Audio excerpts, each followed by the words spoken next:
and welcome to Symbols and Cynicism, a podcast where we talk about all of the things that I love, some of the things that I hate, and this wacky adventure that we call life. My name is Bob, I'm your host, and I'm glad you're here today for a teacher mental health discussion with therapist Nicole Byrum, and why are you correcting my home address? Let's get started.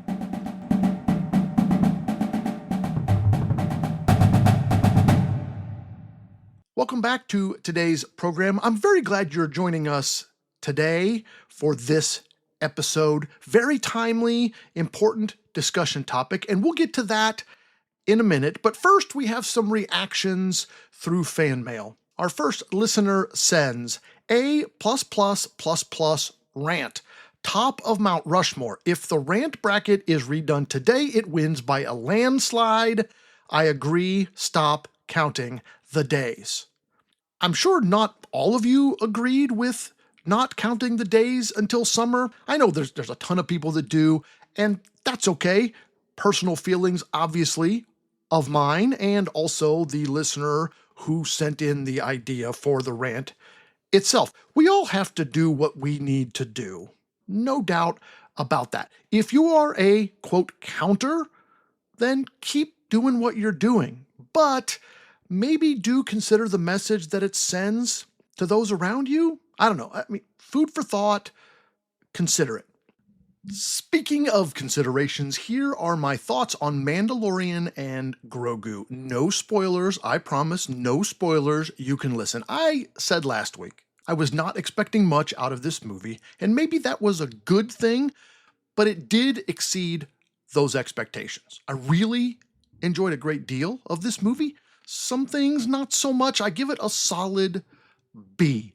The music by Ludwig Göransson, perfect. He's perfect. It's perfect. Great music. The imagery, the scenery, perfect. It, of course, is almost all digital scenery, but still some of the absolute best looking Star Wars ever. The storyline, it's fine. Look, it's a Mando movie, so you get what you get. However, there is a little less of the Western aspect of it and a little more of something else. I don't want to go into it because no spoilers, but I would have preferred more Western. I love the Western aspect of the Mandalorian whole scheme, and this one a little into something else, a little too far for me. Act 1 and Act 2 of the movie are awesome. Act 3 drags a little bit too much for me. It sort of felt like they were stretching it a bit, like maybe trying to get past that 2-hour mark.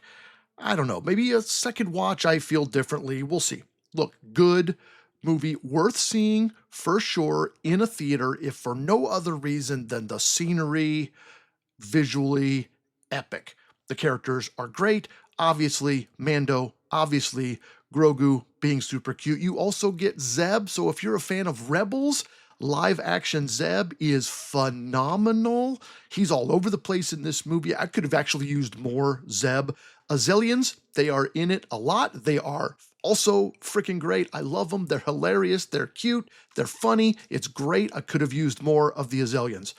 This movie might crack my top 5 Star Wars movies, but I'm not ready to say that yet. It will need a second watch to confirm, and I'm sure I'll get that this week, and then maybe even waiting until it's on the small screen on Disney+.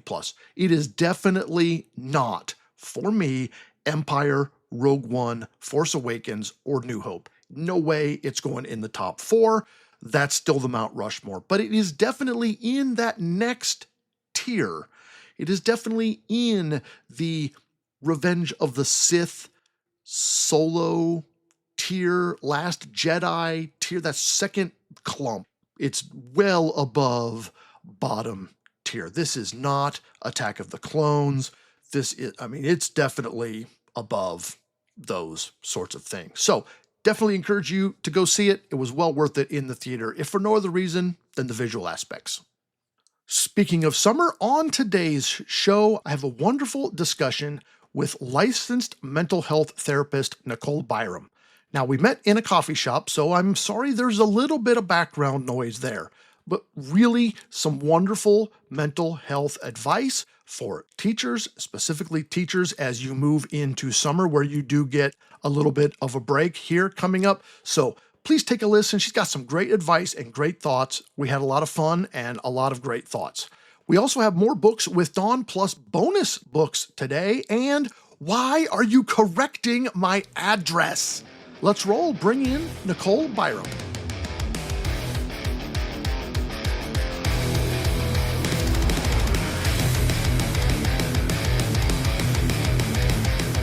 Well, welcome back to our guest today on Symbols and Cynicism. We are here with Nicole Byrum.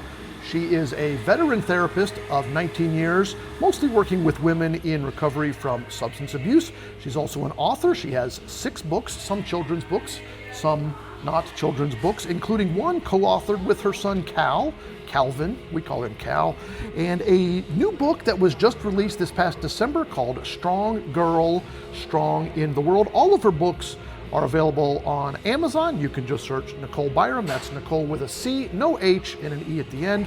She is a wife, mother of 2 high school students. She loves to read, of course, and run. She's also the assistant cross-country coach and assistant swim coach at Van Wert High School. And like me, she does not like the cold weather. Nicole, welcome to the show.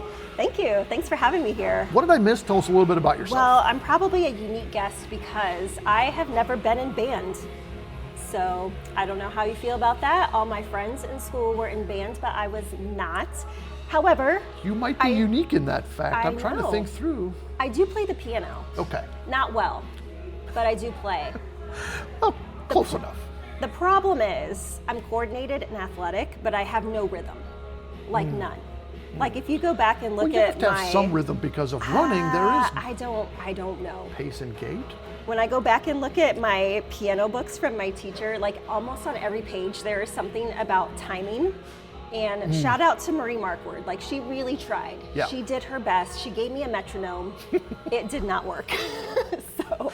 Well, for not having a lot of musical ability, you have 2 wonderfully musical children. Maybe it comes from Greg. It does. He played the baritone, so that's from the Byrum side. I think they highly favor the Byrum side in a lot of ways. So. Well, luckily we're not here to talk about band. We're here to talk about mental health. I wanted to talk to you today about teacher mental health. We're coming up to the summer here.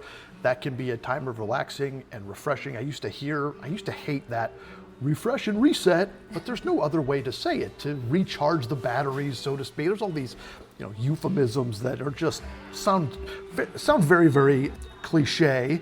But before we get into that, obviously there's a high degree of confidentiality in your job. But tell us a little bit about your counseling life with women in your real life event. Yeah, so well, first of all, I'll just say I went to Huntington University, majored in psychology and sociology. It was an easy double. And then from there, I married my husband like 2 weeks after I graduated from college. We moved to Abilene, Texas, because I hate the cold, and he told me I could go to grad school anywhere. So I looked elsewhere where it was warmer. So like a few weeks after we got married, we moved to Abilene, Texas, and I went to Abilene Christian University, got my master's in marriage and family therapy there. He found a teaching job at a small school about a half an hour from Abilene. So that was our adventure. That was our Texas adventure. I loved it, loved the program, loved Texas. It was a blast. It was so fun, such a fun way to start our marriage. But we just wanted to be closer to family. So we moved actually back to Lafayette, Indiana, which is closer to where he's from, Boiler Up. And so I got a job right away in community mental health at a community agency there in Lafayette. We were there for 3 years before we moved to Van Wert. And yeah, I was at Westwood Behavioral Health Center here in Van Wert for 11 and a half years. So the work at those 2 agencies was really similar, similar clientele, similar in that I worked a ton with women in recovery at those agencies. In 2020, things shifted a little bit in life. For all of us. Well, right. But also, ironically, like 2020 was just personally a really good year for me. But anyway, in 2020, I came to work at Mission of Hope in Lima, which it used to be called Cornerstone of Hope. As of January, we launched from the Cleveland office, so we are our own independent entity. So, 2020, I started working in the Lima office at Mission of Hope, which I describe as like a Christian, how would I say it? Like a Christian-based private practice. So a lot of people do come because they want that biblical worldview inclusion, but certainly that's not why everybody is there. And of course, we honor that if that's not what people are after in their counseling experience. So I've worked with all ages, all issues. I don't prefer the younger kids, kind of 9, 10 on up, but 5-year-olds with ADHD or something, like that's not my expertise. Well, it's a totally different ball game when Right, you're talking yes. about that. And there are certainly, I found this out over the years, sometimes we think, oh, a therapist is a therapist is a therapist, but there are specialties, not just in Right. age, but also in Issues. topic, right? Yes. Like depression and anxiety is Yep. a totally different ball game from OCD, for Yes. instance, right? There's a lot of just different niches. Yeah. Like you wouldn't go to one doctor for all of the things. Right. You go to a specialist for your feet or your ears or Yes. whatever. Well, tell us a little bit about Nicole, the author. You've got some books. Tell us a little bit about that. They're all available on Amazon. I already said that. Some are Kindle only, ebook only, Yep. I guess. Yep. So tell us a little bit about your author. Yeah, so that was something, I guess, kind of newer in my life in a way. In 2019, I just decided I wanted to start writing stuff. I didn't know what that was going to look like. I always liked to write, AP English in school and college, grad school. Like I always liked writing. So I never really thought I would do anything with that necessarily. But again, kind of like actually 2018, I kind of had the idea that I wanted to start writing. And it wasn't until like 2019 that I kind of had more of a vision of what that would look like. And so actually the first thing I wrote was a book for women in recovery. Certainly it's for anybody, but I wanted to write about the things that I really saw these women wrestling with, and not just like how to deal with stress or how to deal with triggers. Of course, so important, but that's not what I wanted to write. I wanted to write, again, more from a Christian biblical worldview on some of these topics like perseverance, guilt and shame, friendship, purpose. So that's what I wrote. And I feel like one of those people who just like never wrote anything and then one of those people who like has never run ever, and then they're like, I'm going to run a marathon.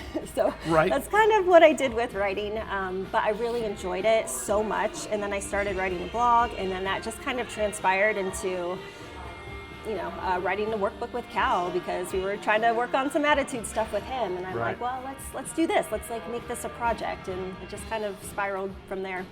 And the blog is available on your website, which I didn't write that, NicoleByrum.com. Yep, just NicoleByrum.com.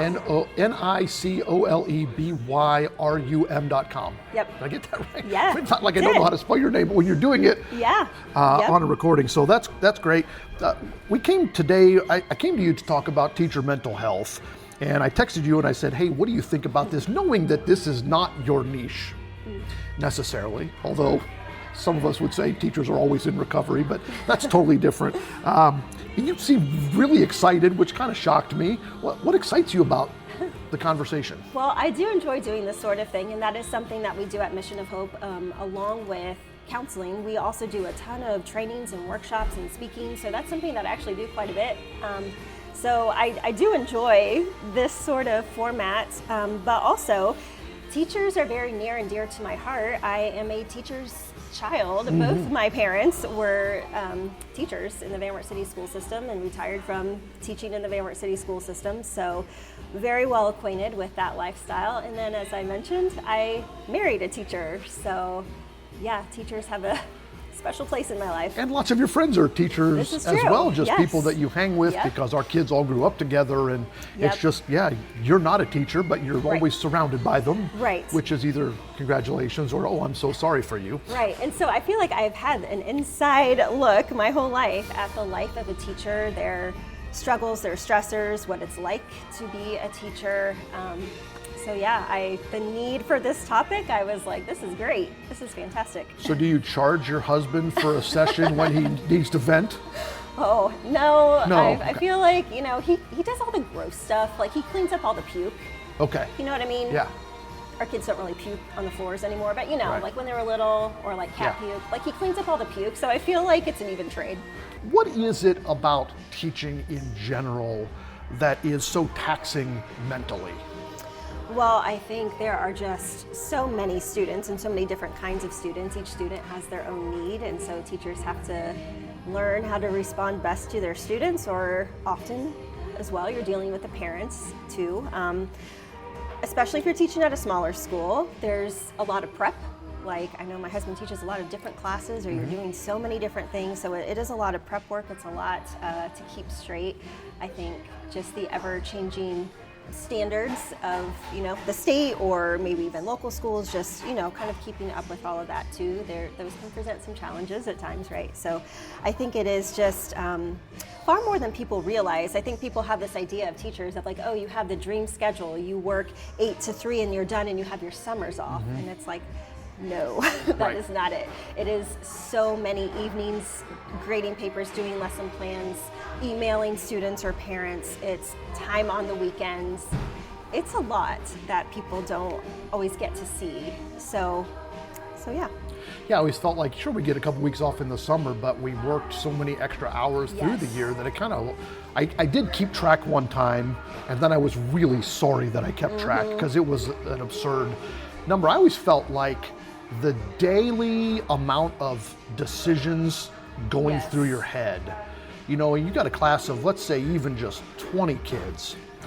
You're trying to meet every kid's need at every point in time, and you're not just thinking about verbs or algebra or whatever the Right. subject matter Right. is. You're thinking about, is this kid paying attention? Is that child on their phone? Is this child Right. engaged? Does this person get it? This person has their hand up. Do I answer it now? Don't I answer it now? Have I heard from Susie today? Is Billy okay? I mean, all of these Yeah. things, just the amount of things per minute running through your brain. And then sometimes I would get to the end of the day and the last kid would say, Mr. Sloan, and have a question. And I would just think to myself, I am so tired of hearing my name today. Just the amount of daily Yes. drain. Yes. I think another thing that makes it challenging too is sometimes you don't always see the fruit. You know, like you could be somebody's favorite teacher, or they could absolutely love your class, and they might, like, you might never know it. They might never tell you that, or maybe your class inspired them to go on to study whatever subject. Like, you might not ever know that. So sometimes I think that's hard too. Or maybe not for years. Yeah. I mean, there are certainly kids that you know you're connecting with. But those are a certain kind of kid that can show that to you. Yes. And not every kid Right. is able to do that. And so then it isn't until they're in adulthood, or maybe as graduation, you get a little letter that says, hey, you really meant, it's like, Yeah. oh man, I spent the last 8 years with this kid, you know, Yeah. man, it would have been nice to know along the way. Right. And sometimes it is like, it's like sculpture, right? Like the first strike with the hammer doesn't create Michelangelo's David. It's the 4,000th strike with the hammer that does. Not that we're striking children with hammers, but so summertime is a great time for a break.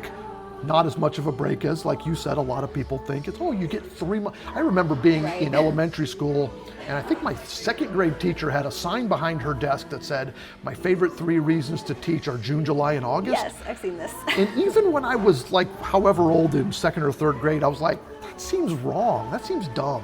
You know, first of all, it's a terrible reason to want to be a teacher, and I think it was probably a joke. Right. But you know, teachers don't get all that time off. No, And, no. but they do get a little more, right? There is a little time there. So when we get that time, we need to take full advantage of it. What are some things that a teacher can plan for summer to help get that mental reset? I think for the first few days, those should just be like nothing days. Like, don't plan anything, just whatever you need to do. Like, as runners, we always kind of have this saying of like, listen to your body, right? Like, if it's supposed to be a hard day and you're just not feeling it, or you're injured, or you're on the brink, like, just listen to your body. And I think it's kind of like that sometimes in life. Like, okay, what am I feeling that I need to do? Do I just need to lay on the couch for a few days and zone out and do nothing? Do I need to go for a walk? Do I want to get out of town, right? Like, don't decide, you don't have to decide right now what you're going to do this first Right. few days. Just kind of like be in the moment and decide what you need. So But plan to not have a yes, plan. plan to not have a plan Got those it. first few days, because I do think it takes sometimes more than a few days just to really fully relax and allow yourself to have that break. So not planning in a way for the first few days. However, I do think taking that time, maybe more so at the beginning of the summer, to do a little reflection about the past year, maybe a little journal, ask yourself what went well, what were the wins, because as we all know, it's very easy to filter those out and just zone in on the things that we wish would have gone differently, or the things that didn't go so well. But we know that that is not all that the year was, right? There was a lot of good, and so sometimes we have to intentionally remind ourselves of that. So write those things down. What went well? What were the wins? And then maybe what were some of those changes that you could make for the coming year? And I would encourage people to physically write it, like cursive even. Physically write it, don't type it, don't put it just in your, notes in your cell phone. There's something about the act of physically writing, and especially cursive, that does amazing things in our brain, and we just process our thoughts and our feelings much differently and much in a more deep way. So if you can, old school it, journal. And I think then too, the summertime is a good time you want to have some kind of a routine, right? You just don't want to be free floating the entire summer. I would say summer is a really good time to either get back to or develop some of those just healthy daily habits that are so easily pushed out of the window during the school year. So people talk a lot about self-care, and I don't know, part of me kind of hates that word a little bit because I think we think of it as just like a day at the spa or something, and that's fine. Maybe that is, I know you had that question about one-time things that we might need to do. Right. So sure, those one-time things like take that big vacation or go to the spa or something like that, those are great. We need those experiences. But I really think for maintaining stability and a state of refreshment, it really is more about those daily acts of healthy habits. So I don't know that there's a term for this, it's just my thing, I guess. I would call them my big five. I think if we do these things in our days, and certainly in our weeks, we're going to be feeling overall fairly well about life. Now, of course, these aren't going to fall into perfect alignment every single day, that kind of thing. But I think if we can aim for them and develop these, maybe the summer would be good. So one, I would say good food. It's very easy when we're busy to let our eating slide and not be quite so good. So if we can get back to a little bit healthier eating, that does wonders for us physically as well as mentally. I would say the second thing would be good movement. Again, some form of exercise. Doesn't have to be intense or hardcore or even that long, just are you moving? Get out and walk, get out and bike, whatever you enjoy. I always tell people, if you hate running, don't run. Right. If you hate the gym, don't go to the gym. Do the thing that you enjoy that you can be consistent at. Well, as a teacher, daily, I remember I'd look at my watch at the end of the day and I would already have 15,000 steps just from circling the classroom and walking to the office and so forth. Then you get to summer and like you said, just sit on the couch, and at the end of the day you have 400. Yeah. So split the difference, go take a walk outside, right? Great, I love it. Food, move. Yeah, and then good connection. We need connection with other people. Those first few days off, like I said, you might just need to kind of hide away, but we don't want to hide away the entire summer, right? We do need connection with other people, with friends, with family. So setting some time aside to have lunch, have coffee, invite somebody over for a barbecue, something like that, just to have some good connection. We definitely need that. Fourth, I'd say good effort. So that can be a lot of different things, right? That you're putting forth some effort into something that you enjoy. So whether that's gardening or building something, whatever it might be, I think even in our summer break, we do need to have something that kind of drives us a little bit or that we enjoy putting effort into. Mm-hmm. Yeah. Yeah, I always did the projects I didn't have time for during the school year. And to me, that didn't feel refreshing to me because sometimes there are things that I didn't want to do, like clean out the garage. Right. You mentioned gardening, and I would hate gardening. Yeah. I'm not a gardening person. I know, me neither.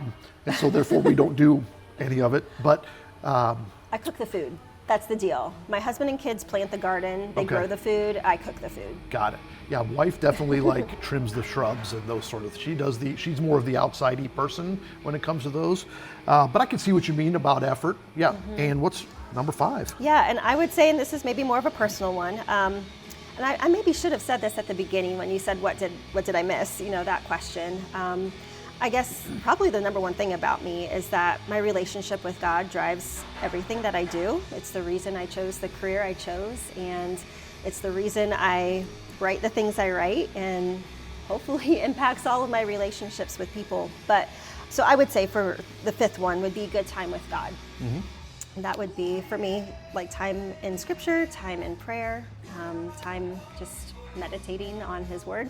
So good time with God. I know not maybe everybody would share that 5th one, but... Well, but I think everybody has some sort of spirituality to them, whether it's basically Christianity or whatever, to get centered with your beliefs, whatever that belief may be, is really good, because that's, again, you said before, with good food and movement, it's a really easy thing just to put on the shelf and forget about, because you just got 75 emails and 3 phone calls and okay, I'm not going to do this right now.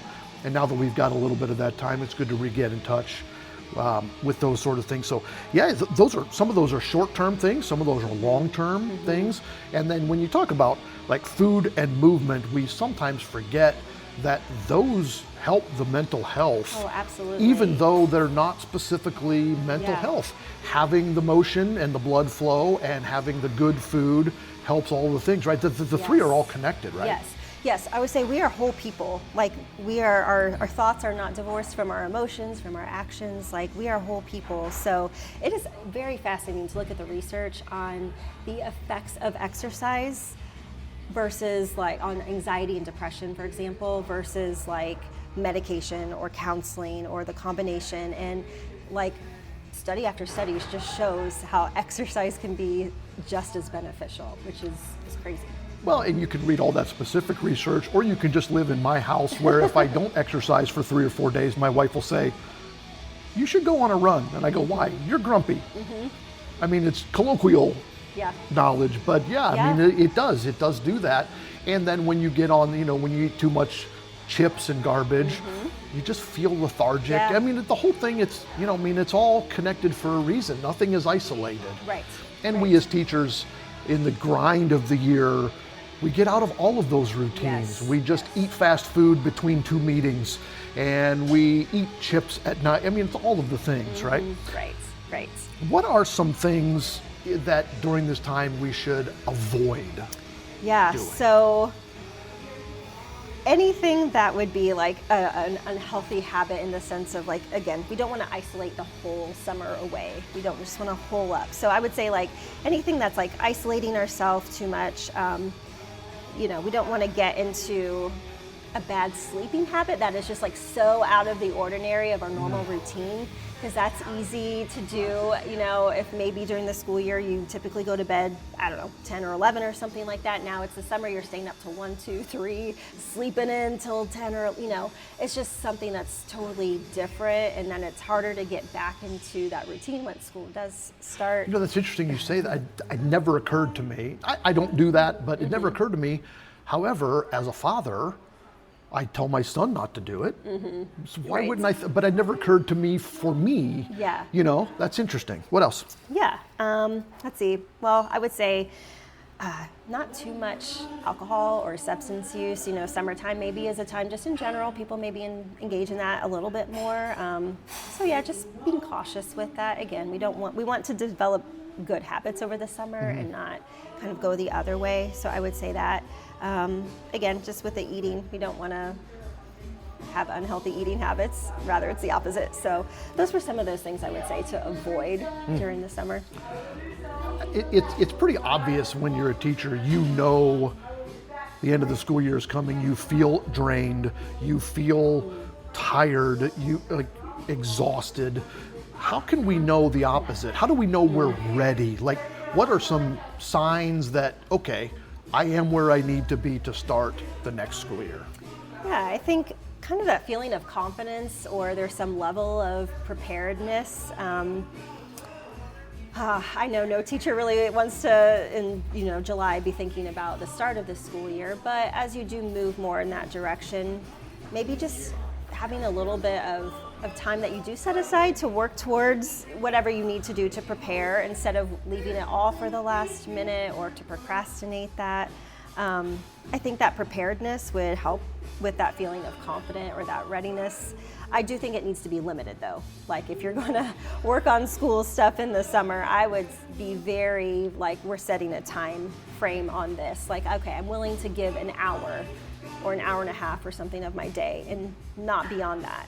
So I think that's really helpful. It's very hard to do. It takes some self-control because, sometimes we get on a thing and we just want to finish it. And sometimes that can just lead to all day or several hours. But I would really challenge us to just really minimize that time. So is 60 to 90 minutes every day for 5 days better than 6 hours in one day? I don't know. I'm just saying, maybe if it stresses you out or to make you, what makes you feel the most prepared? Right. Right? Would that be working a little bit more ahead of time than usual? Sure. Or if you're a person who just absolutely thrives on procrastination and that massive, okay, now we're just jumping totally back in, both feet. Right. For the next 5 days leading up to school, okay. If that works for you, great, but just whatever helps you to feel prepared. So again, it goes back to listen to your body. Yeah, yes, listen to your body. A little aside about the setting a time and then just leaving it.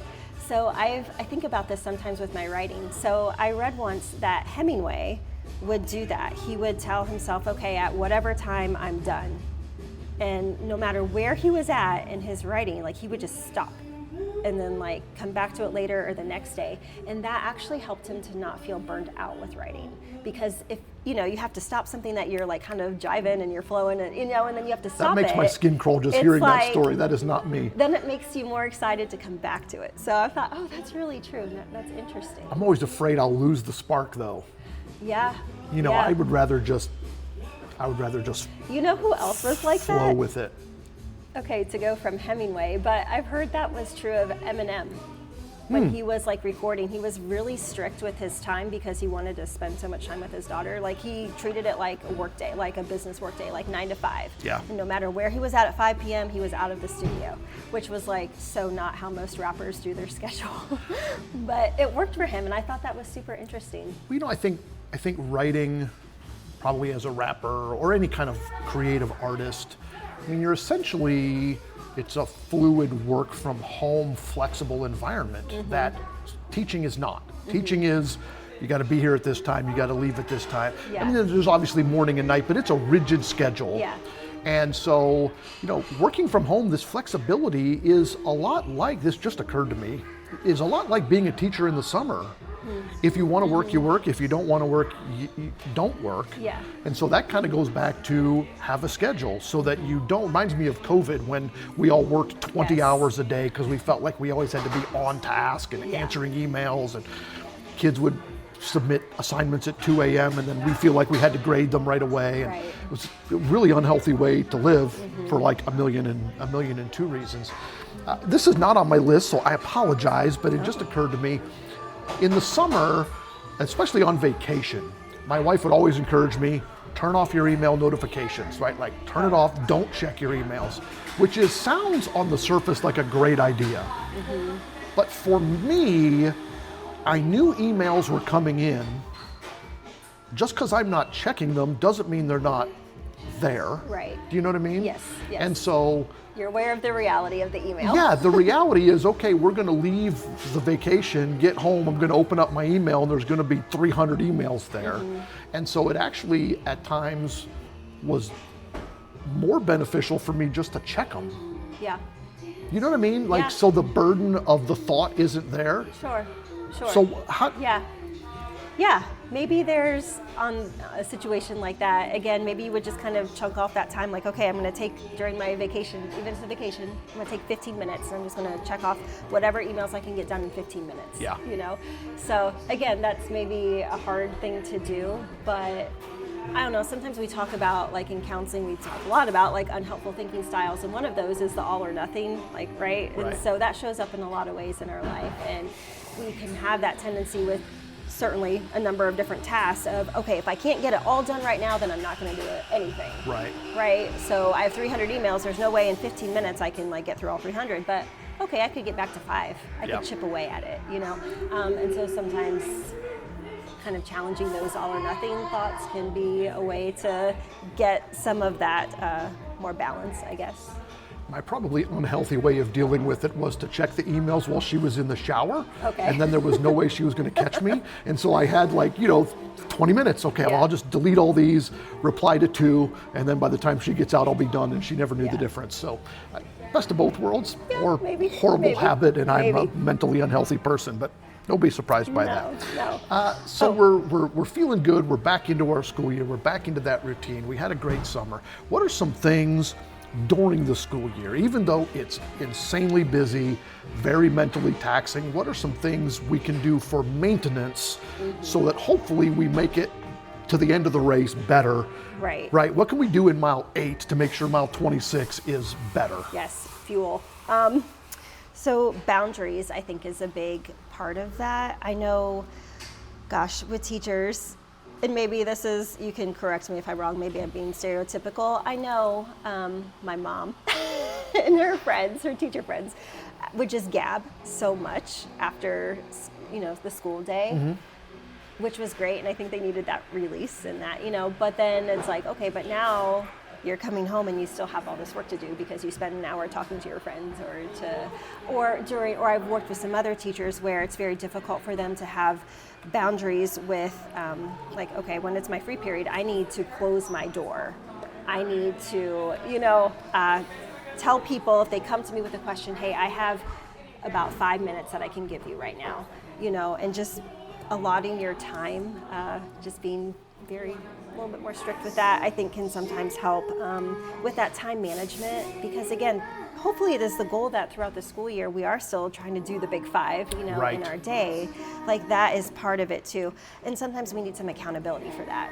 So whether that's another friend, another teacher, somebody else in your life who can kind of check in on you, hey, how are you doing with your time boundaries? How are you doing with, have you moved? Have you, when's the last time you ate a vegetable? Just to have somebody checking in, I think are some ways that we I definitely had a teacher friend who would ask me, have you run this week?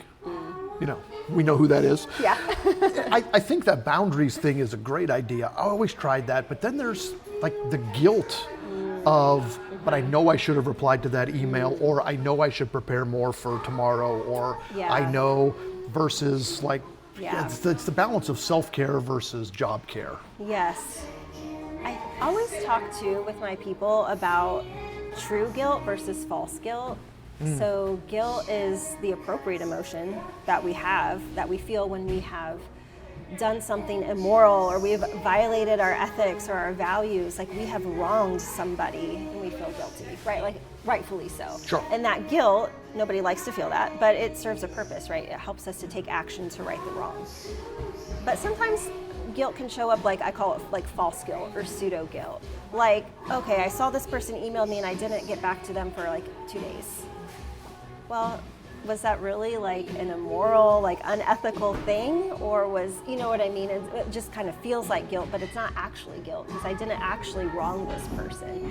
So I think sometimes we can kind of check that a little bit. Is this just my own expectation of what I think? Another one of those unhelpful thinking styles is the shoulds, or I call it shouldy thinking. I like it. I should have. Sometimes if we just tweak that language a little bit, can be helpful, because should is such it's like a judgment, you know what I mean? It's such a definite. If we can change that to, gosh, I wish I would have had time to respond right away, but it's okay, I'm replying today and I'm getting back to them, right? It kind of takes away some of that. And the truth is, in 27 years of teaching, when I'd respond to an email beyond when I probably should have, and I apologized, I don't think any parent ever responded with, you suck, this How is dare awful. You. But I think it's also true that we place unrealistic expectations on our teachers. Some of that's from our bosses, from administrators. Well, you should respond to every email within 24 hours, and you should update your grades once a week minimum.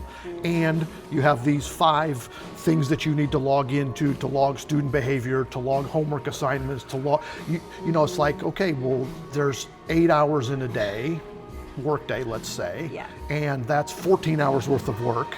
So like, plus parents expect you to log, and the kids want you to be always, and all of those things are well-intentioned and good expectations. I mean, on the surface, when you say, well, you should respond to every email within 24 hours. Oh, all right, well, that sounds reasonable on the surface. And if you had half of your day to do nothing but respond to emails, it would be perfectly reasonable. But when you have a 42-minute plan period, some of which is taken up by going to pee and eating a granola bar, we then, so I think that's where it comes out as guilt, because none of it sounds unreasonable until you add it all together. Right. That you know that you are not intentionally trying to, I don't know, just not get back to somebody or, Yeah, no teacher has ever said, screw them, I'm not responding with them. Now, sometimes I have gone, I need 12 hours before I respond to that. That's different because you're going to respond in a way maybe that... Yeah, I think sometimes it's hard, but to accept the limitations of our time and our energy and just what is reasonable to do in a day. And we wish we could be Superman, Superwoman, and just have all the energy in the world and never need to sleep, and we can do all the things on our list, but that's just not how life is. Well, sometimes we think sometimes we're like teenagers, right? Like, oh, I'm invincible, I can do all the things. And sometimes society tells teachers that. Oh, you are superheroes. And, I think it's the same with nurses and doctors and firefighters, police, et cetera, et cetera. Yeah, like you're allowed to be human. Right. You're allowed to get sick, and you're allowed to, Any final tips, tricks, things we didn't cover today, things that the people should know? Well, I'll circle back just a little bit because maybe this connects in some way. When you asked about how do you know that you're ready, I talked about feeling confident and feeling prepared, but I think also there should be a little bit of excitement, right? Like, okay, what are you looking forward to in the upcoming school year? What excites you? And so sometimes it can be helpful, it might sound cheesy, but to have like a word or a quote or maybe a scripture, whatever it might be, that just kind of gives you that encouragement, that kind of lights up that excitement a little bit about the coming year, because we need that to carry us through sometimes in those moments when we're questioning, why am I doing what I'm doing? Something like that can be helpful. But I think too, just if you're really struggling during the school year, just to be honest about it, like have somebody that you're talking to, I don't mean just like a counselor necessarily, but just somebody in your life that you can be real and be open with. Like, you don't have to pretend that it's all good all the time. Right. Yeah, but it's also not all bad all the time. Right. I think one of the things for me was like when I could remember why I was doing what I was doing, that was a sign that I was ready to do it again. Yeah. Because sometimes by the end of the school year, I mean, deep down I know my why, but on the surface it was like the reason I'm doing this is because it's Tuesday or because there's a concert, not because I believe that music education changes children's lives, etc. But when you like reconnect with that, and I also I've told a million young teachers this too at the end of the year, kids were driving you nuts and you just knew we should not be together next week. We're driving each other nuts. We hate each other, not really literally, but and then a week goes by and you're like, oh yeah, I like these children again, so to speak. That was always a really good sign to me. Like, I'm excited about band camp, and I remember why I'm excited about band camp. It's not just because it's band camp, but there's all these other reasons. Thanks for joining us. I know you're terribly busy. You've got counseling sessions, and you've probably got another great book. Did you ever want to write a novel book instead of something? I've done some what do you want to call it? Like, I've written some prompts or been given some prompts, or sometimes I'll just sit down, especially if it's been a long time since I've written something. It is like shaking the rust off. Like, I just sit and stare at my computer like I got nothing. Like, I don't know. So in those moments, sometimes I'll just start to just make up a story and just as an exercise almost, just like write whatever comes to my brain. So I don't know if I could ever actually do a novel and like plan something like that to that extent with character and character development and the plot. I don't know. I mean, that's don't a know. totally We'll see. different. We'll see. That's a totally different thing. Yeah. Right, than more of a research-based Right, sort of yeah. thing. Anyway, thanks for spending time with us today. I know you're very busy. Really appreciate your last almost hour. Can we talk Star Wars? We can, but I think it'll be pretty brief. That might be unique about me too. I don't know that I've seen an entire episode of Star Wars ever. Like, I don't know. Really? I don't know. Not a single movie. My kids got into it when they were younger. Uh-huh. And Cal made me get all these Star Wars books from the library and read them to them. So I do know a little bit, and then Okay. they would like watch the movies, but I don't think I honestly hung in there to like finish a whole movie. Like, Was there a character that kind of you linked toward, gravitated towards? I know there's like a famous scene with Han Solo, right? When Yeah. Leia. He's a person. Yes. Harrison Ford. Yep. You got Oh my it. gosh, is that why you named Harrison? It is not why we named him Harrison. Okay. Although funny addendum to that, we'll let you get back to this. So he was born on Memorial Day weekend, 2008, which is when Indiana Jones and the Kingdom of the Crystal Skull debuted. Okay. Which of course Indiana Jones is also Harrison Right, Ford. right. And so when we had Harrison picked out, actually we didn't know if he was a boy or girl. And we had one boy name and then like 5 girls' names. And he was almost a month early, or a little more than a month early. So we're on the way to the hospital, and she goes, "We don't have a name picked." And so, but Harrison was the only boy name we had, so he's a boy. And I said, "Well, are we naming him Harrison?" You know, the nurse asked you, "Does he have a name?" And I said, "Well, we're picking Harrison." And she said, "Well, let me see him. I want to see if he looks like a Harrison." Yeah. And of course, he looks like a smashed up potato No, monkey, like no. you know, like I couldn't do it either. every I couldn't, baby. I couldn't So settle like on a the name until nurse we like saw holds him up. Yeah. He's not breathing. You know, it's like, yep, it's Harrison. So, and everybody thought that, especially in that time, because the Indiana Jones movie had just come out. But nope, unrelated. Just kind of a happy happenstance. Happy coincidence. So yep, Okay. Harrison Ford. He's Okay, Han Solo. So doesn't Leia tell him like, "I love you," Yep. and then he says, "I know." I know. Yeah.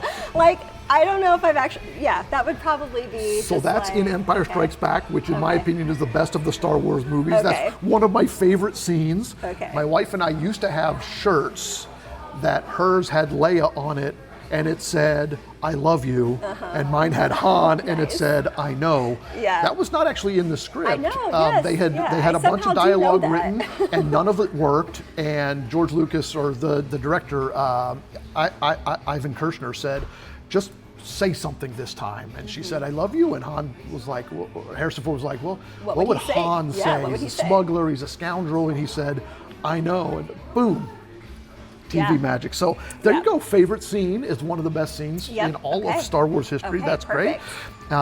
And so Han, Leia, those are kind of those would be your favorites. I guess so. I mean, I know who the basic people are, and Sure. that's kind of it. The We- Siths are kind of gross. I don't really like them. The bad guys. Yeah, like they're just, I don't know. Gross? Why do you? I don't know, like their faces. I don't. Oh, I don't. okay. Well, yeah, some of them are alien looking. Yeah, I don't really care for that. Yeah. And that's probably that's the end of the Star Wars knowledge. Pretty much. All right. Well, we got to get you onto some movies or some TV shows. I think I got a couple that you would really like Okay. because they're a little less war-y Yeah. and a little more story-ish. Yeah, I just don't do sci-fi very well, Yeah. or like my daughter loved like Harry Potter, like Lord of the Rings, Yeah. like Hobbit, like I don't know. I just don't do that stuff as well. Well, it takes I all don't know. kinds. That's I don't okay. know. I'm a classic fiction lover, so that's my nerdy side. Yeah. But yeah. Well, like, what's your favorite classic fiction? Okay, I love Les Mis. I think it's a beautiful story. Beautiful. I really love Crime and Punishment by Dostoevsky. That's weighty. But I also really do love The Count of Monte Cristo. Okay. So good. So those are probably my top 3 classic Yeah. fiction. All right. Fair Yeah. enough. I've read Count of Monte Cristo. I tried to get through Les Mis. I love the Broadway musical Les Mis, which is of course based on the book. Right, yeah. Somewhat loosely. Yeah, I yeah. mean, the book is like 90 million pages Yes, long, it's so they had to long. cut out a lot of it, but the basic story is Yeah. there. And so I thought, well, I'll read this book. Even the abridged version is like, that's a lot of story and a lot of Yeah. names. And Yes. Yeah. I don't think I made it all the way through, but Okay, A for effort. Oh no, C minus for effort maybe. So, hey, thank you for your time, and great talking with you. Have a great rest of your day. Thank you. You too. Relax. No. Breathe. Find your happy place.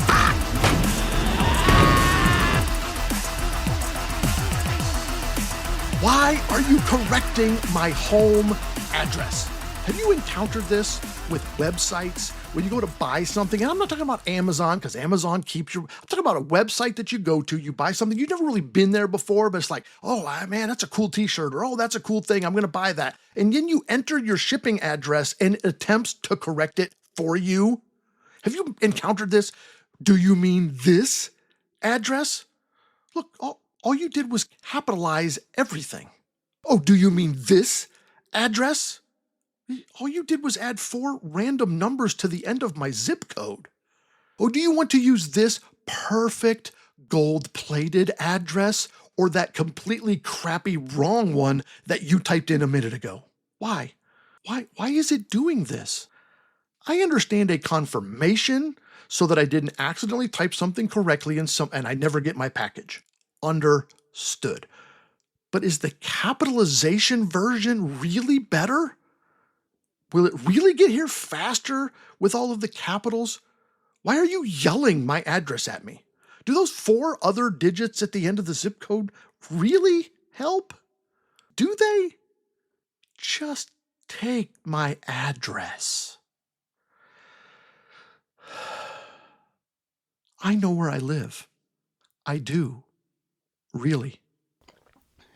Homework for the week. This is week 5 of our Things We've Read series that are suggestions for you on things you might want to read this summer. My 2 are both by Mike Greenberg this week, and neither one of them, if you know him, he's an ESPN sportscaster, and he used to be on Mike and Mike in the morning on ESPN radio. Neither of these are particularly sportsy books. And the first one I knew was not sportsy. It's My Wife Thinks I Am an Idiot, written in 2006, and it's just kind of jokes about his life and the story of him and why his wife thinks he's an idiot. Although it's a joke. She doesn't really. But I related to it because my wife thinks I'm an idiot a lot of the time. There is sports involved because it's about his life, but it's just a really great book. Fun read, quick read. And the second one I thought was going to be similar. I thought it was going to be a sports tangential book. And it's not. It's by Mike Greenberg, though. It's called All You Could Ask For. And this is a heartwarming, touching story that is sort of biographical because at the time he had a friend that was battling breast cancer. And so it's a novel. It's a nonfiction book about a different women's battle with this disease and how they all deal with it differently. And so, much like last week, it's a book that I did not expect to be what I thought it was about, but I read this one in 2 days and ran out of it on vacation. So definitely suggest both of those books by Mike Greenberg. Don, what do you got this week? All right, so I went with sort of memoirs that will make you literally laugh out loud this week. So, and I did read both of these not at the beach, but in the summer by our pool. So one was Bossy Pants by Tina Fey. And, you know, Tina Fey, right? She's hilarious. And she shares lots of experiences from her Saturday Night Live years and her various jobs throughout her life and how it is to be a female comedian. So there is some serious there too, but it will make you laugh out loud, guaranteed. And then, you know, by her bestie, Amy Poehler, is Yes Please. And this one I listened to, and she has some chapters that are like guest written by people she's worked with. And on the audiobook, it's a little like a podcast that they read their chapters and she's there. They like stop and talk about it sometimes. Also will absolutely make you laugh and just lighten your heart a little bit. So they're both just fun, light beach reads that are nonfiction. Yeah. Great. All right, we'll see you next week. It'll be week 6 of our series, but it's books that we have not yet read, but plan to this summer. So we'll see you next week. Bonus books for this week's homework. Don and I recorded that session a few weeks ago, and I support those books wholeheartedly. Love Mike Greenberg. However, based on my discussion with Nicole, which happened since Dawn and I recorded, I wanted to add some summer refresher books. If you're a teacher, or a college student and you need a pick-me-up this summer to sort of give those batteries a little extra boost over the summer, here are 3 books that I highly recommend. One is called Kids Deserve It by Adam Welcome and Todd Neslony. I referenced this one in last week's rant. Every chapter in this book is short. It's not necessarily meant to be read cover to cover or even all at one time. Some chapters are 1 page, 1 paragraph even. It could be read a few pages a day or a week. Stretch it out for the whole summer and reflect on each one as you go. It's wonderful, it's fun, it's light, it's poignant, it's all of the things that you might need for the summer to get back to going. Second one, Heart by Timothy Knoll. That's Kanold. This is how to reflect on your individual journey through happiness and engagement and other topics. It talks about how to deal with stress and how to get back on the right track when you're having a bad day. Great book. Third book, Unstressed by Elaine, that's Alane, Daugherty, Daugherty. This is a study in passion and gratitude. It has specific ideas on dealing with stress. So again, kids deserve it. That's kids focused. How can you be better engaged for kids? Heart by Timothy Knoll. That's a self-internal reflection about getting back to the roots of what teaching means to you. And Unstressed by Elaine Daugherty. This is specifically directed towards stress. 10 out of 10, do recommend. Okay, that's the show. Make sure to leave a rating, drop a comment, or send a message on the app of your choice. You can text the show with the link at the bottom of the description. You can check out our merch store at themarchingarts.com/RHS or our YouTube channel at Robert H. Sloan, RHS Music. We hope you'll join us next week for a DCI season preview and way too early predictions with Harrison. And what do you mean you can't come to the summer parades? Thanks for joining me today. The theme music is Superfly, written by me, copyright RHS Music. The show logo is designed by John Suh. This show is produced by my sister, Kathy. I hope you'll join us next time for more reflections and rantings on symbols and cynicism.